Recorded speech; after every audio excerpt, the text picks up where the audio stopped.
So welcome to another episode of the Honest Athlete podcast. I think this is episode 7. Really excited for the athlete that we have on today. We have a CrossFit athlete, Lucy Campbell. Hi, thanks for having me on. If you want to be able to introduce yourself, tell us a little bit about who you are and what you do.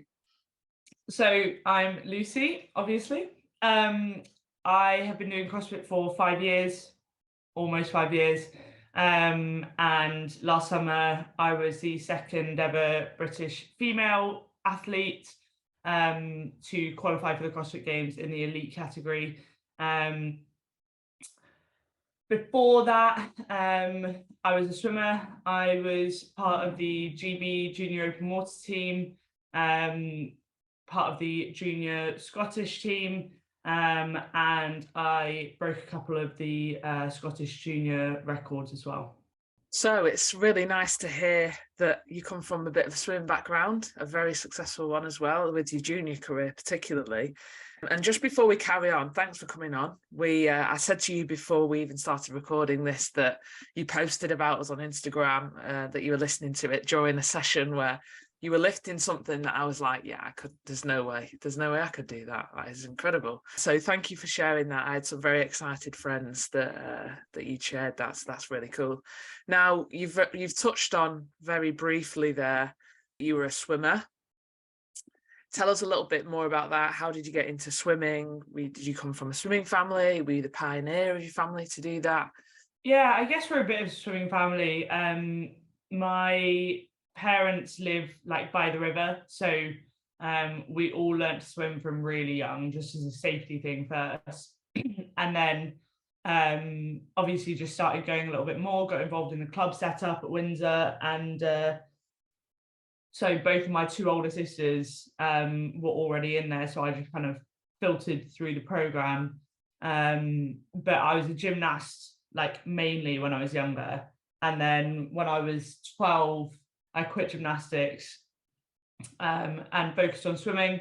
And like later that year, got my first national time, and quite quickly progressed through that. Definitely quicker than what I was expecting anyway. But yeah, my family was like, we've always been involved in swimming. Mum is now, and still, despite having, no kids, left swimming. She referees at open meets and that kind of thing. Like, it's still very much a part of her life. So yeah. So you were mentioning that you've got a couple of records for open water swimming. You were part of the GB junior team for open water. So endurance must be kind of your thing. Was that the event that you really liked to go towards? Because for me personally, I'd love to be a sprinter, but I was just never the right fit for it. Yeah. Middle distance endurance was kind of, I guess, not the easier option, but the option that I fitted in best. So open water is quite tough. Was that something that you were kind of expecting to go down? No, I think like it's the same. Like, endurance swimmers are like chosen. We don't choose the event. It's just like, I can't sprint, so here we go. I'll just make myself suffer for as long as possible instead. And yeah, it was basically like I got into the open water route through qualifying in the pool, I guess. Like they invited me to the open water development camp off the back of, I think it was an 800 at like British champs or nationals, I can't remember. And then we went to a like 10-day camp in France, where you did a 5K race at the start of the week with like no real advice or anything like that. They kind of just wanted to, I guess, see your instincts in open water. And then we had a week camp where we basically were doing open water specific skills. So practicing starts, practicing finishes, practicing sighting, doing a little bit more work in open water specifically, so going sea swimming and that kind of thing. And then we did another 5K at the end of the week. And that was basically my first kind of introduction to it. I wouldn't say that I loved the 10Ks.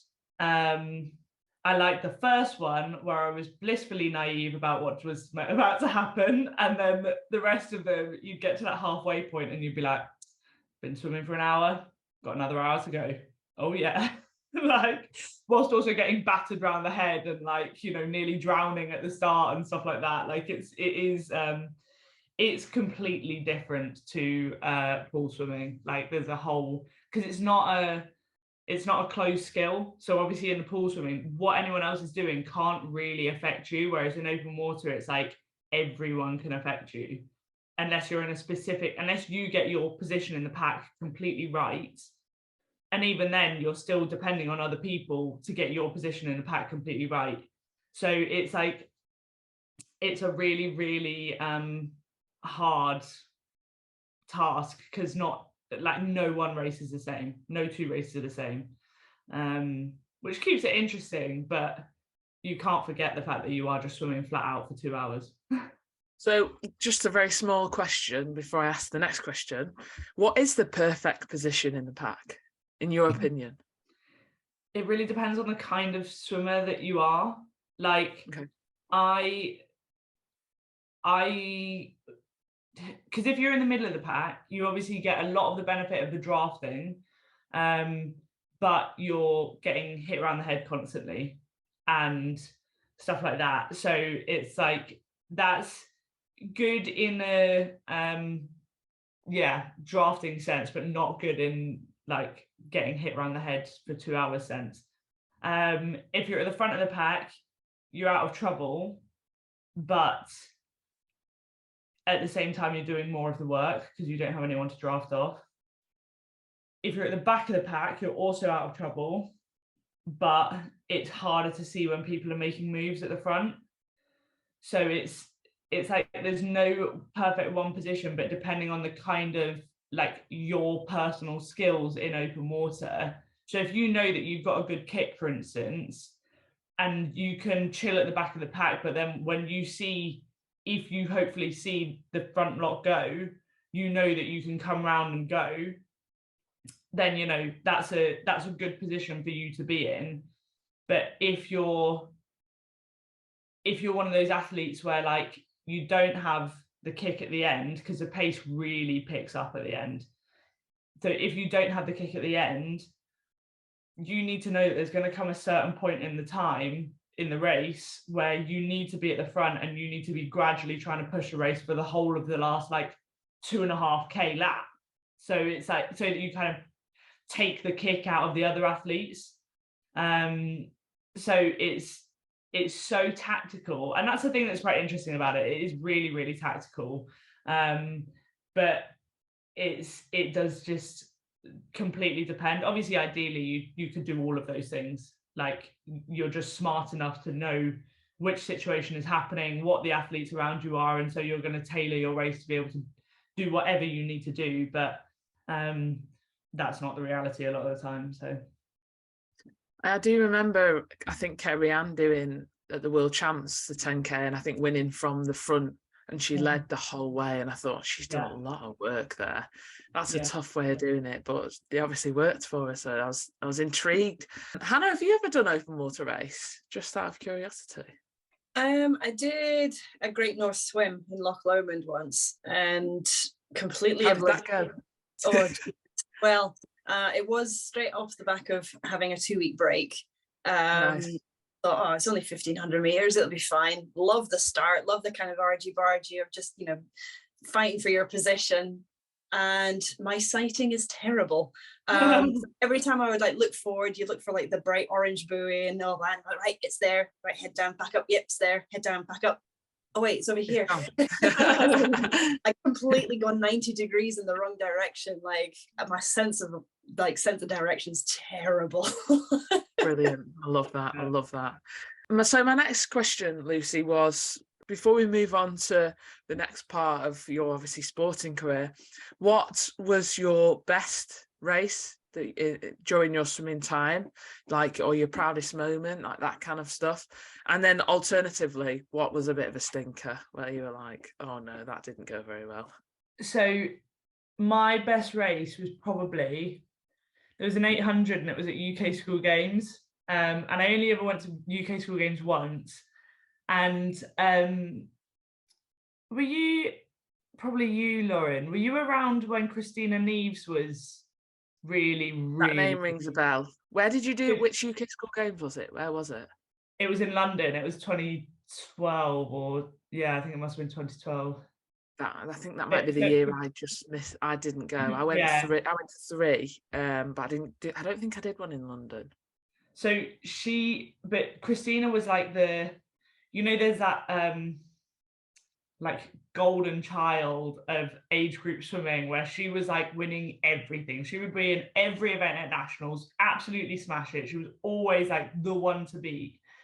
And her and I had some really close long distance races, and she was one of those athletes that had a massive kick, and I was winning. And this is weird because this is one of my best races, because I was so proud of how I tried to do it, but it did not finish the way that I wanted it to. But she so I was winning. Like, I felt so good. I was like, I can't believe this. I was like probably flags to flag, so a good like 10 meters ahead of her, coming into kind of 300, 200 to go on the 800. That last 200, I could just feel her getting closer and closer, and I was like, oh God, oh no. I'm trying not to tense up, but I can feel her getting closer, and it just felt like I couldn't swim fast enough. And it was literally in the last 25 that I got pipped by 0.4 or something in an 800 meter race. But it was like a massive PB for me. It was like a 7-second PB. And I was very, very pleased with my time and like how I tried to execute the race. Because I think in those kind of situations, when you've got someone as well that you know should beat you, like she always beats me. Her PB was way faster than mine was, and that kind of thing. And sometimes you give those people a little bit too much respect. So what I mean by that is, like, if I'm beating them, I'm like, why am I in this? I shouldn't be beating this person. So I'll like back off a little bit, and then all of a sudden you just hand it to them, you know. Whereas like through the whole of that race, I was like, well, come on then, like I'm gonna, let's see if you can beat me now. And so I just remember it being a really, like, I was just so proud of the way that I tried to handle that race.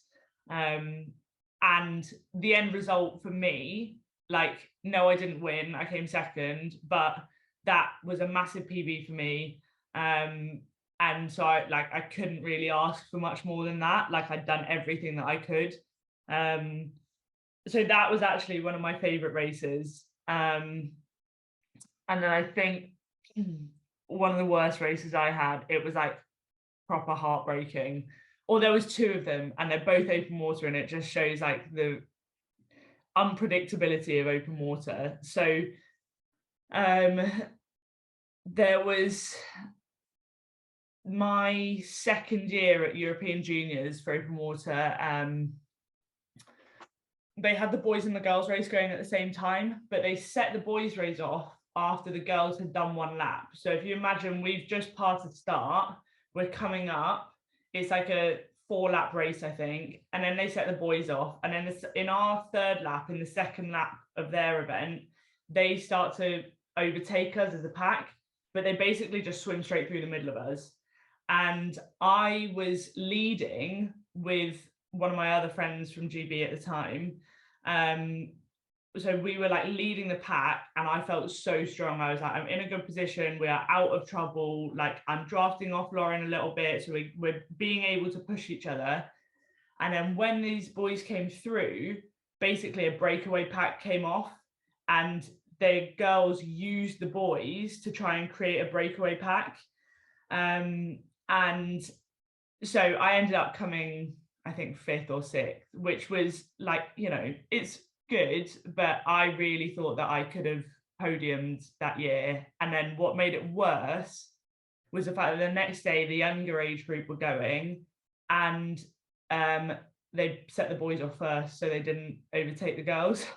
And so I was like, great, nice to know that you used our race as a kind of test event. So that was really frustrating. And then the other one was at Junior Worlds. There was like the top 3 girls and then the chase pack, and it was coming up to the finish. So we were literally on the last straight, probably kind of 750 to go. We were catching, the 3rd girl had broken off the back, she dropped off. So we were catching her as a group, and I was getting hit over the head, and it was like pushing my cap right onto the back of my head. I thought my cap was higher off the top of my head than it was. It must have literally just been like off the back of my hairline here, but it felt like it was hanging off the back here. So I went to pull it off, and yeah, that was a terrible, terrible decision, because I was near the front of the chase group, and one of the girls from the chase group ended up coming 3rd, and my hair just got in my face. I couldn't see a thing, and it was a massive, like, that was a massive learning point for me, that I was like, right, doesn't matter what the situation is, always wear 2 hats. And to be fair, I usually would. It was just that it was actually really hot, and that pressure on your head for it was an hour, because I think it was a 5k race, but that was like, yeah, that was a massive learning point, but also just heartbreak. It's like one of those kick yourselves moments, because I was like, what it felt like was not the reality of how it looked. And at the same time, I was getting really frustrated with these girls that kept smacking me around the head, to the point where that, like, you've got judges next to you basically in open water watching the pack, and the judge was like blowing the whistle at this girl because he was just watching the whole thing. But there's not a huge amount that you can do about it. You can get disqualified, but it's quite hard to get disqualified, I think. But you live and learn. I don't think a lot of people realize actually how violent open water can actually be, and the amount of argy-bargy that kind of goes on, especially under the water, because there's so many in the pack to kind of spot that. Hats off to you doing open water, because it's a lot tougher than I think a lot of people realize, and it takes a certain mindset, the strategic, where you need to place yourself, when you need to break away, go, and coping and adapting with every situation. Like you said, every race can be slightly different. So going from being someone that's adaptable in the water to now being an overall adaptable athlete to doing CrossFit, how did getting into CrossFit come about for you? Going from, I guess, open water swimmer, gymnast, to now pretty much being the fittest person in the UK, which is pretty awesome. So I quit swimming after 2nd year of uni, and I kind of didn't really know what to do with myself. I'd been playing hockey like on the side of doing swimming, so I went and played hockey for the uni for a couple of years, and during that time I was like just going to the gym anyway, so I was going to Pure Gym, and they did this class that was called Pure Rig at the time, and if you don't know what a rig is like, I was going to say a rig, which is not useful. It's like a frame with bars across it, so like pull-up bar station almost, but like multiple pull-up bar stations together. And one of the guys that took it, we got on really well, and he was like, I think you should have a look at CrossFit. And then one of the other PTs at the time went to one of the local CrossFit boxes, so I went down on a Saturday morning, and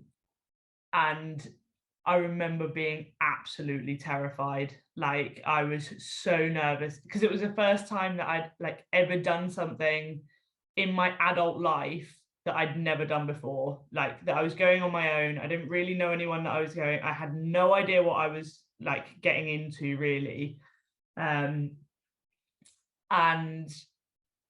literally like the second that we started working out, I was like, this is so cool. This is going to be fun. This is the one, like this is the thing that will hook me again. Because I was, as much as I loved hockey, I knew that like I wasn't good at hockey. I wasn't as good at hockey by any means as I was at swimming. And I really missed being really good at something. So yeah, like I never went into it with the intention of being like, this is going to be the thing that I didn't realize I could be this level at. But at the start, it was very much like, I just love this way of training. Like, you know, it suits me that you have to be fit and you have to be strong. And my gymnastics background comes into account. And like when I was swimming, I always felt like I was a little bit, I don't know, I felt like I was a bit too big to be a distance swimmer. And I was like stronger than a lot of distance swimmers. Like I was as strong as the sprinters at Loughborough, but I was swimming, you know, 10 times the distance. And so I never really felt like I had my place in terms of like what my body suited. Whereas like here, I'm like, you know, I have to be that fit, but I also have to be the stronger one. And all of that stuff, it just kind of being the all-rounder works for me. And when you've been training for, you know, 10 odd years, looking at the black line, you know, doing something different's a bit fun. Very true. And it's really nice to hear you say that you feel like you found something that you really fit into. I think everyone searches for that all the time, don't they? So that's really nice to hear. Is it true that in CrossFit they can literally ask you to do pretty much anything with regards to sport? Yeah. So how do you train for that? What does your training look like? It's one of the funny things, like because if you'd have asked me that like 2 years ago, there was a different programming for the games, and I would say that like you could kind of see what the sport was at the top level. Like, yes, they could throw in a random event like kayaking where you have to use your skills, and like, but it, you know, is a sport in itself, and that kind of thing. It's kind of changed in the last year. So there's a new programmer. The format of CrossFit has been honestly a bit of a shambles. There's been like no stability in terms of the competition formats in the last 5 years that I've been doing CrossFit. Not one single road to the games has been exactly the same. Which obviously when you come from a sport like swimming, where it's like, you know, your 4-year cycle, you know, like when everything is happening, you know that like over a year in advance, and nothing really changes. It's been one of the things that I fully struggle with a lot. In terms of the training side of things, so like most CrossFit comps, or okay, if we look at CrossFit as a methodology, because there's like what you would see in most CrossFit boxes, and then the sport of CrossFit. And what you would see in most CrossFit boxes is that people will practice elements of gymnastics, weightlifting, cardiovascular capacity, over, and I'll quote, like a range of time domains. So it could be anywhere from like 2 minutes, 3 minutes of work to Murph, which is like half an hour, maybe even longer. And so that's the whole thing, is that it's varied. You're practicing elements of everything. With the sport side of things, it's a little bit different. So especially when you start training for the games, they will throw some new sports in there. So like, but you kind of, know, based on previous events, based on the stuff that's available to them and that kind of thing, what it's going to be. So like, you know, water-based sports, they've used a lake in the past. We used to have very vigorous testing of the water in open water. It wasn't until people got E. coli that they realized that we maybe shouldn't be using the lake in CrossFit. And so they didn't use the lake this year, but in previous years they have used it for kayaking, paddleboarding, and swimming. This year it was pool-based, which obviously worked really well for me. And then on the other side of it, it's like you might see an obstacle course, or like, you know, like a proper army style obstacle course with like big nets and that kind of thing. But like all of those things, yes, obviously if you can practice them, it's great, but being athletic and being able to kind of do weird stuff, that's the sort of thing that we practice in training. That's where it's like, how can I apply what we do on a daily basis to this new setting? And so I don't know if you've heard of like they use the phrase unknown and unknowable in CrossFit a lot. But it's basically saying that like we are trying to prepare ourselves and train to be as adaptable as possible and use our fitness in any sense. So yeah, like it's basically, we won't start really practicing that outside of the box stuff until you get to the stage where you need to. So it's only really at the games where you would see something really left field. At semis, it's very much an enclosed space, so it's in an arena setting, so it's going to be like, there's going to be a rig, it's going to be a little bit more traditional kind of CrossFit stuff. And then the quarterfinals and the open, you're in your own box. So again, you know that it's not going to be anything out of left field, because it has to be something that everyone has available to them, regardless of which box they're in. So yeah, like it is, I don't know if I answered your question, but I gave you a lot of information there.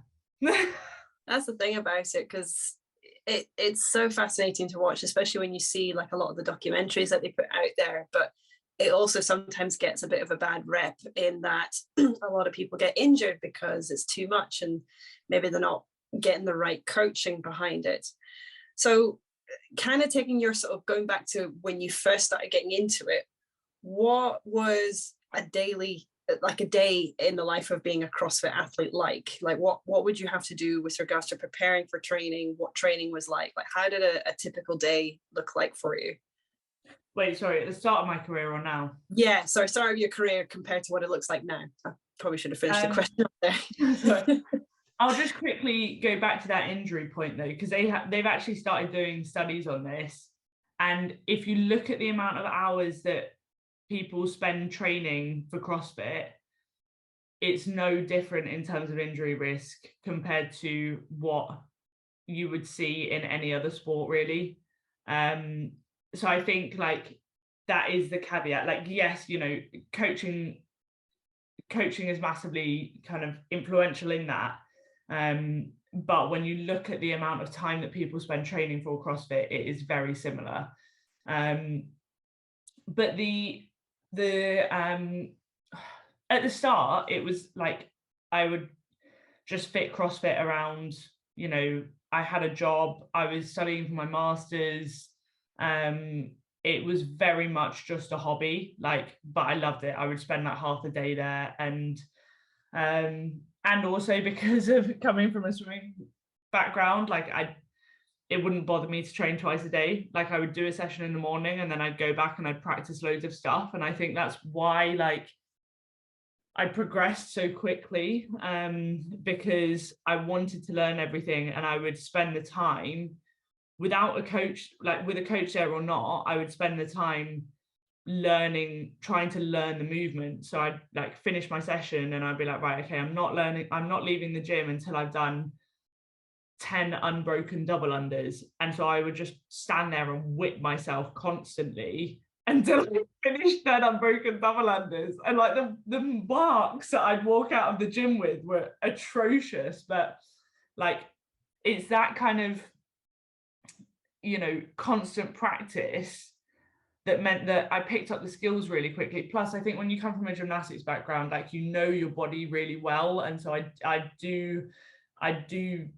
did pick up these skills really quickly for that reason as well. But like, it wasn't just that. Like, I was practicing for half an hour after every session, and now that I'm a coach, I know that I can tell people this. Like, I can tell people, oh, you really need to practice your double unders, because double unders is one of those things where it's like, as soon as you start to practice, the little things will click, and all of a sudden you start to understand like where you want the rhythm to be and all that sort of thing. I can tell people, but they won't do it. And like, I think I had that just drive to learn new stuff. So that, like, it was very much just a hobby that I really enjoyed, that, you know, I was kind of hooked on. Like, just, there's always something new that you can learn, and that was a thing that's really cool. Whereas now it's like the flip side, like, it's almost a job to me now. In fact, it's my main income. So I get up around kind of between 7:30 and 8, make sure that I get my 8 hours sleep, so it'll be closer towards 8 if I've had a particularly late night. Then I'll have breakfast, head to the box. I'll basically stay until I finish my sessions for that day. Maybe have a lunch break halfway through for an hour, go get a coffee or something like that, and then carry on. And in off season, that can be anywhere kind of 3 or 4 hours of training. In main part of the season, particularly leading into the games, that's like 6 to 7 hours. But then on Mondays and Tuesdays, I work in the evenings as well, coaching, and Friday mornings as well. So I kind of work things around that. I know that I have to be done by that time. So particularly in those like summer months when I was leading into the games, it was a bit of a time pressure to get everything done by that point. And yeah, like, I think the interesting thing as well about CrossFit, and I think it's something that not a huge amount of people realize, is that, like, obviously we're not technically a sport, we're not a funded sport, and so my income from CrossFit, my income from training, let's say, doesn't actually come from CrossFit at all, unless it's prize money at comps. So you can get some decent prize money at the higher level comps, but my income is connected to my sponsors, and my sponsors are connected to Instagram.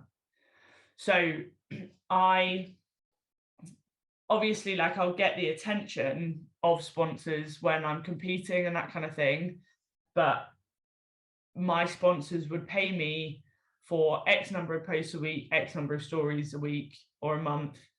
And so that's basically how we get our money, which is kind of like, it's a good and a bad thing.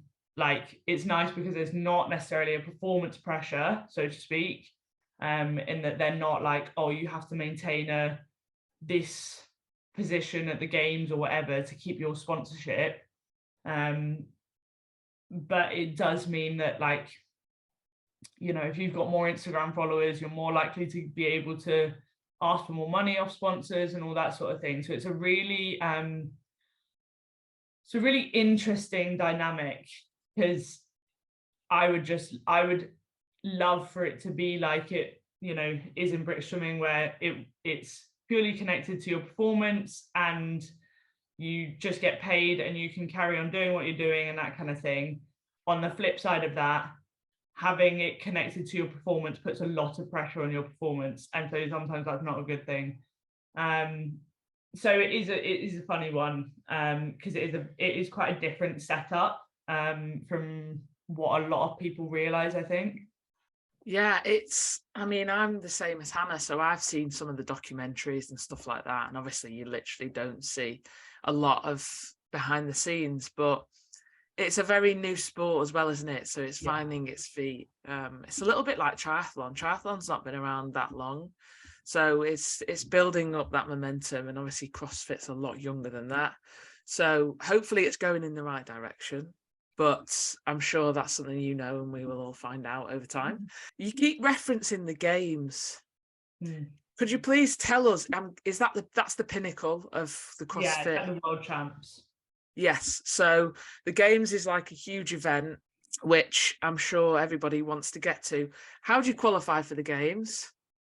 And is winning the games where you want to get to? Is that in your kind of eyesight? Yeah, so I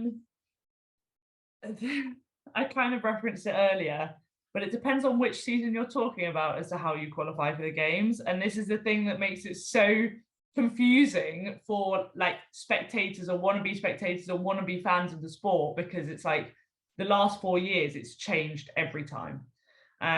So I'll basically say how my qualification process worked, which was around this time of year.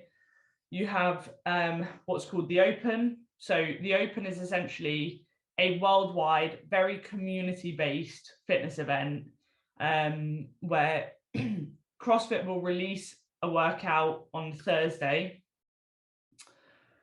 You basically then have, from the point of release to X time on Monday, to complete the workout and submit your score. And this is like everyone. So like, you know, regardless, well, you could get people that are like, you know, in their 60s doing it at the box, like just doing it to have a great time and to keep moving. They might do scaled versions of the workouts, which means it's a slightly easier option with like lower skill movements.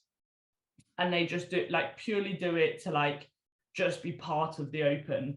And then on the flip side, you've got the elite athletes who are using it as their first port of call for qualifying for the games. But everyone kind of does the Open. Then from there, top 10% of each continent qualify to the quarterfinals. So in Europe, women, it's like top 2,000 or something like that. So it's still in your box. Quarterfinals are over a 3-day weekend. 4 or 5 workouts get released. You do them again, submit your videos, submit your scores. And then from there, top 60 would qualify for semi-finals. So last year we had those 60 people were split into 2 30-person semi-finals. So we had one in London and one in Amsterdam. I was in the one in Amsterdam. And then you do the workouts again over a 3-day period. And top 5 men and women from each semi-final would qualify for the games. So I came 5th at Lowlands and qualified for the games from that. They have changed it again this year. That format was different from, it was similar to the COVID time, but COVID was all done online. And already it's like, that's quite a confusing process. But essentially there's the Open, quarterfinals, semi-finals, games. Yeah, it's a confusing one. It's confusing, but at the same time, there does seem to be a pathway in a roundabout sort of way, as you say, Open, semi-finals, quarterfinals. So out of, I guess, the not quite 5 years, I mean, it's fun, it's incredible to think that it's not even been 5 years, and actually where you've cemented yourself within the CrossFit community, and actually you know, being the second British woman in history to qualify for the games. And I think it's ranked 16th, or your class is number 16 fittest person in the world or on earth, which is an incredible achievement. And I guess to get to that level, a little bit like Lauren asked you with regards to your open water career, what were your highlights and maybe what were your stinkers? Do you have any moments like that within your sort of 5-year journey within CrossFit? Have there been any particular moments of that was the best moment I've ever experienced, and then, oh, that was a bit of a stinker? Yeah, 100%. And they are literally back to back. So like at the games, we had this event called Back 9, and it was the second to last event of the games. And it was essentially like a heavy lifting event. So we had to carry a yoke, which is like a frame that weighed 220 kilos. We had to carry it 10 meters. Next movement was it had to be 2 front squats from the floor at 97 kilos or 97.5 kilos. So basically you had to clean it and then squat it. And then you had to do 3 deadlifts at 143, which would have been a PB for me. And then you had to go back to the bar, clean it again, squat it, 97 kilos as well as equal my PB. And then carry the yoke back. I had been having, or have been having for a while, a bit of a mental block issue on cleans, which basically means that I would lift it off the floor, kind of get it to here, go to get my arms under it, and then my head would just like be like, nope. And it was like horrible. And my biggest fear going into the games was that would happen in front of everyone in a Coliseum setting where it's like all eyes on you, and there never feels like much I can do about it at the time. Once it starts, it's like I don't know how to get over it. And so that had been happening in the run up to the games. And then the second that workout was announced, I was like, okay then, let's see how this goes. Anyway, it happened in the warm-up. And I was like, oh God, stripped the bar back down, worked it back up. I don't think I even got anywhere close to the weight that was going to be on the bar on the floor when I was behind the scenes in the warm-up. So that was like a massive kind of confidence blow almost. And so exactly that happened. Got through the yoke, lifted the bar up, no. And I just kept trying for 4 minutes, and it was horrendous, and I hated every second of it. And the frustrating thing was, in hindsight, the actual movement that they needed us to do was 2 front squats. So yes, everyone was cleaning it up, but I could have hand cleaned it up and then gone the 2 front squats. So I could have changed it very slightly. But you know, it's heat of the moment. No one else was doing it, so I hadn't seen anyone else hand clean it. You know, there's no guarantee that I would be able to hand clean it, but it's like, you know, those different things that you're trying in the heat of the moment, to essentially try to problem solve when there's not much else you can do. And yeah, it was horrible. It was not fun. I came off the floor and like was trying desperately not to cry. And I, just hated it. And then I went behind the scenes and spoke to my coach. And just, it was like, right, well, we've got one event left. Like, it's time to move on from that. And the event that we had to go was called Jackie Pro. And Jackie, in CrossFit, you have like named workouts. So Jackie as a workout is a 1K row, 50 usually empty barbell thrusters, and 30 pull-ups. And so Jackie Pro, this event, was a 1K row but with a time cap at 3 minutes 40. So if you weren't done with your row by 3 minutes 40, you basically couldn't carry on the rest of the event. Then it was 50 thrusters at, I think, 30 kilos or something like that. So it was still pretty light, but it wasn't, you know, you wouldn't be moving at the pace of an empty barbell, plus the fact that you just had to push a pace on this row, so you're already a bit tired. And then it was 30 bar muscle ups instead of 30 pull-ups. And so I knew that it was a really interesting twist, because basically forcing the pace on the row means that the kind of usually slightly smaller, usually slightly lighter girls who are really good on the bar muscle ups would have to push the pace a lot more than they wanted to on the row. The barbell was basically like fair game for everyone. Like, it's pretty similar in terms of how that feels. And so then it was just about how you deal with the bar muscle up. So luckily for me, I wouldn't say I'm not the best rower by any means in the field, but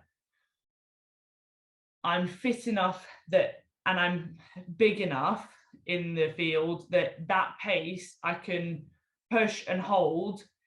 And actually I was able to get straight off the rower, basically walk over to the bar and pick the bar up straight away. Whereas you had some girls that were like fully sprinting the row, had to take like 10-15 seconds dying after the row before they even thought about getting on the bar. Like, they'd gone for a full max ep at 1k essentially. And then, like, it's so funny because the whole event is a blur and yet it's also so clear. Like, I picked up the bar, did the first set. My plan was essentially just to see how it felt after 5 reps. You had to move the bar forward every 10 reps. So I just wanted that first transition to be really smooth. So I thought, I'm going to pick up the bar. If I can do 5 reps, I'm just going to do 5 reps. If I can carry on for 10, and I feel like I can, I'll carry on for 10. And then I'll see how it feels. So I did the first 5. I was like, this feels fine. Carry on for 10, put it down, step forward, do the next 10, put it down, step forward. And the whole time you can like hear the commentators in the stadium. And the stadium is so noisy. It was like, it's like a cauldron. It's so cool. And I knew that it was like me, Ellie Turner, who was on the far side of the field, and then Hayley Adams, who was in the middle. And Hayley Adams is like she was one of those like teens who like won the games all the way through, transitioned into the women's field and was like consistently top 10, top 5 every year. But top 5 every year, really. And so I was like, okay, this is going well. I'm feeling good. Carried on, still feeling good. Ellie's pace dropped off a little bit, so it was just me and Hayley towards the front. And then we got on the bar, similar time. I think I was maybe a little bit ahead of her getting onto the bar muscle ups. And again, like, I had this plan in my head, and I was like, I'm just going to see how it feels. You know, last event, I'll see what I can do. And my bar muscle ups felt really good. And I was like, okay, let's see if I can go 3 sets of 10. Because again, you had to do 20 reps on one bar and then move forward to the last bar and do the last 10. So you had to break it up anyway. Not that anyone would be doing 30 bar muscle ups unbroken by the end of this, the 5 days of comp. And so I did the first set of 10. Hayley did, I think she held on for 12. And then I did the next set of 10, but I'd got on before her. So I was ahead of her. I think I must have been 4 reps ahead of her. And then, so I was the first person to move on to the last bar. And I was like, wow, what is going on? What is going on? And the other thing that's worth saying is that I was in the second to last heat. So I wasn't in the last heat. And then I was like, I'm going to back myself. I'm going to try and hold on unbroken for the last set of 10. It got to like 4 reps in and I was like, I don't know if I can do this, but I'm going to try. And it's like your grip really starts to go. So if I try and I fail, I'm probably flinging off the bar at some point. But I was like, we're just gonna see. Like, may as well. So yeah, managed to hold on, cross the finish line. Was like, how the hell did I end up winning this heat? I was buzzing that I won the heat. And then so I was so pleased with how I'd done anyway. And then we went behind the scenes, and the last group were on the floor, and everyone was on their bar muscle ups. We were watching the screens behind them, and the girls were like, Lucy, what was your time on this? And I was like, oh, I think it was like 8:35 or something like that. And they were like, I think you might win this. And I was like, no. And anyway, like the Laura Horvath, who was winning it, she dropped down on the last bar. So she broke her last set, and then it was becoming quite clear that I was winning it. And so behind the scenes, I was like, what the hell? I've just won another event that wasn't a swimming event at the games after the worst finish of my, like the worst experience of my life. And yeah, it's just like, it's so polar opposites, those two events. And to have like literally my complete, you know, worst moment of my career, then followed by the best moment of my career, was just like incredible. Because I knew that I could win the swim event. I knew that if the swim event was, you know, if there wasn't something really out of left field that would make it really strange, I knew that I could win the swim, and I would hopefully win the swim. But I was not expecting to win another event. It was just mad. Yeah. So cool. Wow, that sounds hectic, to be honest. I don't know if I could mentally deal with all of that, like, because also, yeah, I'm sure you're aware of some events, but then obviously not others. Like, they probably just release them whilst you're there, right? So yeah, I don't think I could do that. I couldn't turn up and them go, by the way, you've got 200 breaststroke. I'd be like, no. Also, imagine if they put a time cap on your 400 IM, Hannah, so you had to go out on your 50 fly, your 400 IM, but to 50 fly you had to do a PB. Yeah. That I'd love to see that. Thank you for sharing that, because that's incredible to listen to, and I'm sure very inspirational for a lot of people who, you know, all of us in sport, we have our mental gains and we have things that maybe don't go as well, or mental blocks like you mentioned, but the fact that you could flip that around in the same competition, it's really important to be able to do that and kind of keep positive. So well done. That's amazing.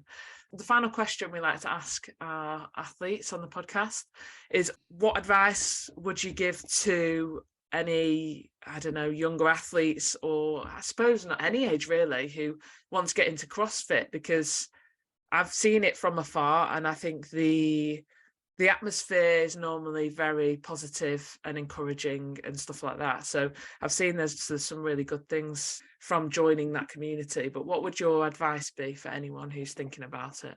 I mean, absolutely, like 100% just do it. And I know that like everyone probably says that, but like, I do think that for anyone, like any age or whatever,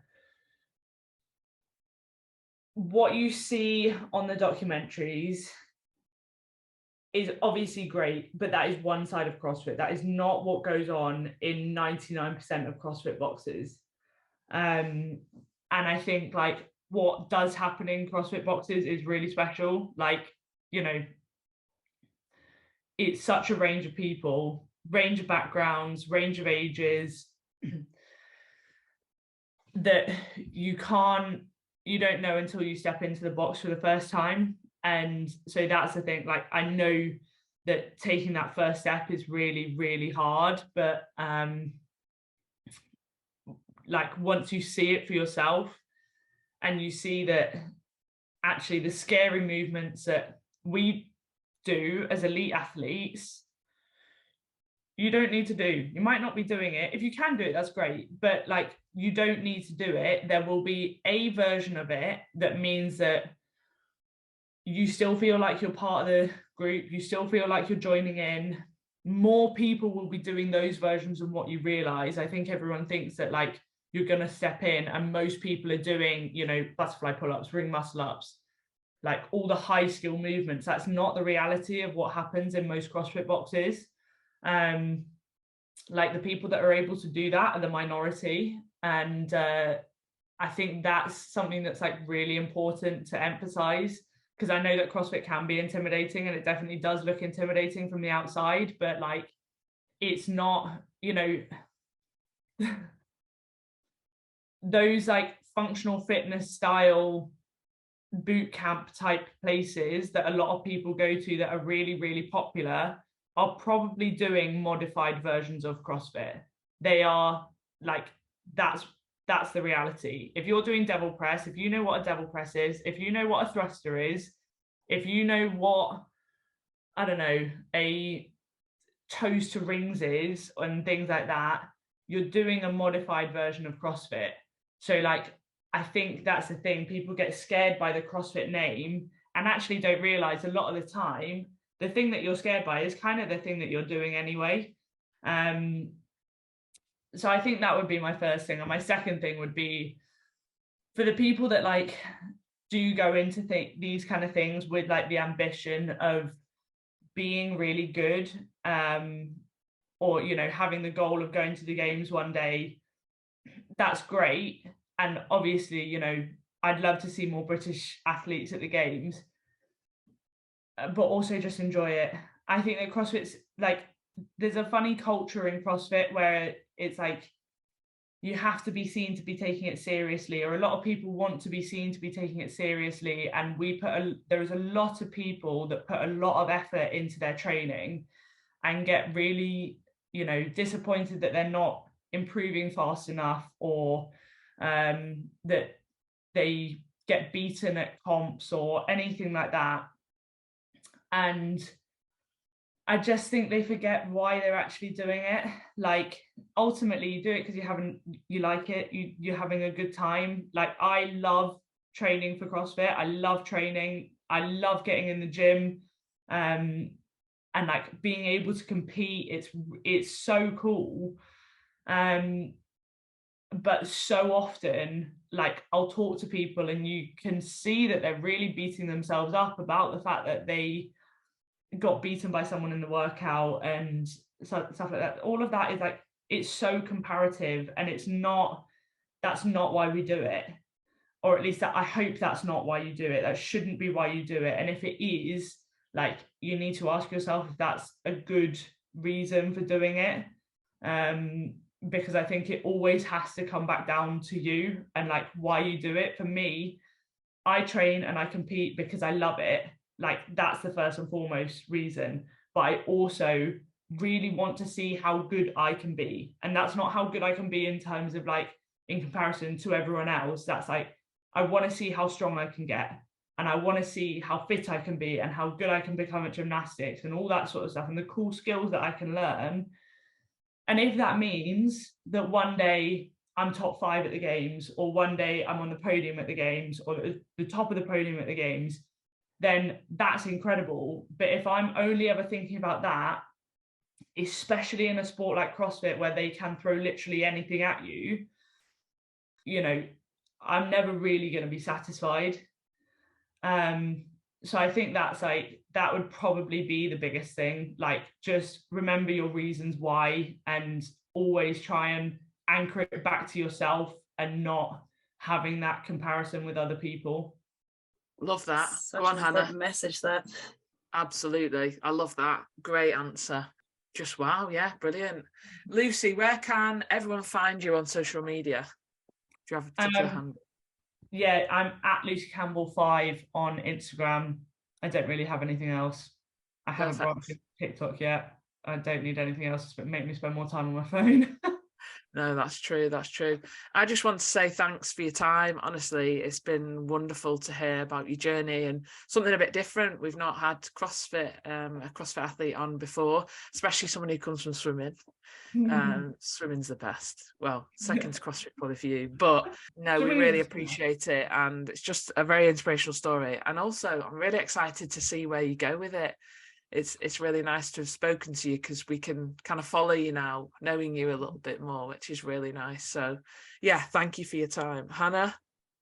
Yeah, exactly what Lauren's just said. Thank you so much for your time. But also, some of the key messages that you mentioned there are so relevant, not just to CrossFit, but actually can apply to a lot of other sports as well, within swimming, triathlon. So it's so nice and refreshing to hear key messages within, you know, such a versatile sport, actually be no different to some of the other sports out there. So it's really important, and for you it's so exciting. You're literally just at the beginning of your career in CrossFit, so good luck with your future competitions and training, and kind of looking forward to see how you go with it.